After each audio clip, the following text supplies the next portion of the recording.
Wonder Woman has never not been a cool character, but this one takes the cake. I'm talking about a buff mummy with war tattoos, glowing red eyes, and long black flowing hair.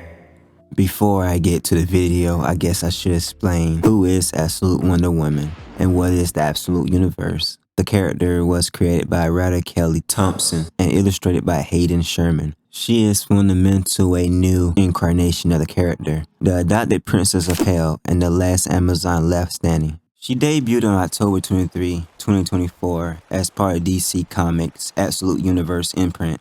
The Absolute Universe is a reality created by our Lord and Savior, Darkseid, designed to completely rework DC characters from the ground up. There's no legacy, rules, or expectations holding the creators back this time.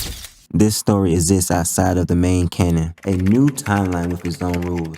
Writers are free to do whatever they want and take real risks with these icons, and trust me, this universe is nothing like the Injustice one. Forged in the pits of hell by Cersei, the Nemesis Lasso is a brutal evolution of Wonder Woman's iconic weapon. It is crafted from the remains, the last basilisk, sorry if I pronounced that wrong, infused with the blood of the Titan Prometheus, and blessed by the goddess Demeter. A crimson mystical lasso wielded by Absolute Wonder Woman. And unlike the traditional golden lasso of truth, the Nemesis lasso doesn't demand honesty, it delivers judgment. Anyone caught within it is forced to relive the pain, suffering, and damage they cause to others, burning in an exact proportion to their sins, much like a supernatural penance there. Diana uses Nemesis lassos against formidable enemies such as the Harbinger Prime, compelling them to confront their crimes rather than simply speak the truth. It is one of the several enchanted lassos she carries in the series, each possessing its own dark and unique magical purpose. Another weapon she possesses is called the Lasso of Lies, which allows her to force deception, and when anyone is bound by it, it is compelled to lie. You have no power here.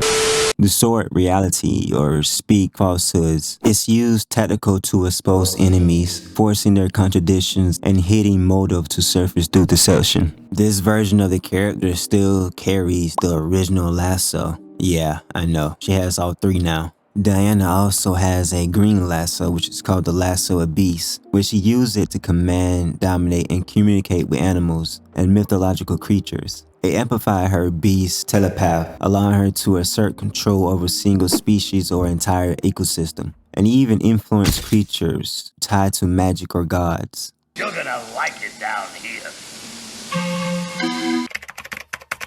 Beast control and animal telepathic is the ability to mentally communicate with animals and actively command or influence them. How deep this connection goes depends entirely on the user's power. With this ability, Diana can not only sense emotions and instincts, but also control a single species or their entire ecosystem, depending on her mastery. Along with her beast lasso, she doesn't just ask animals for help, she issues direct commands and they obey immediately, often overriding fear, pain, or self-preservation. Her telepathy reaches beyond thoughts, tapping into primal instincts such as fear, rage, territorial aggression, and pet loyalty. On a higher level, animals follow her not merely out of trust, because she outranks them on a higher inherency. Let's not forget she is created by myth and magic. This expands her influence to mythological beasts, god-bound creatures, and even those resistance to counter-telepath. Diana's ability to turn the nature world into an extension of her will, making her animal control a battlefield power rather than a simple supportive skill.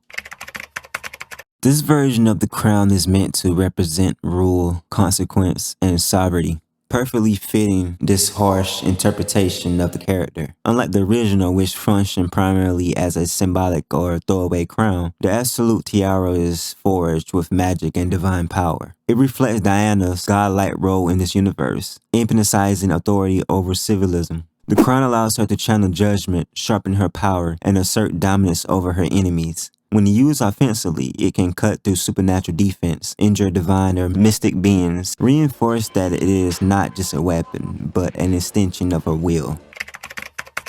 Athena Blade is basically a giant blader-style sword. the kind only the coldest characters in fiction carry, like Guts from Berserk, Cloud Strife from Final Fantasy VII, or Conan the Barbarian, especially the version played by Jason Momoa and forged by Hephaestus. The blade is a massive divine weapon used to send monsters back to their realm, infused with the influence of Athena. It's not just about raw power, it can pierce supernatural and divine defense, punish arrogant, and exploit an enemy's weakness with calculated precision, rather than blind force. Oh yeah, since we already talking about an absolute universe, have y'all seen the new alien designs from Ben 10? Straight heat. Who can? My favorite so far is Forearms. He looks absolute insane, like he's been drugged through the gutter. But if Cannonball already looks like some Eldritch nightmare, I can't even imagine what Wields and Ghostfree are going to look like in this reboot. Then again, who even needs them when you got Way Big?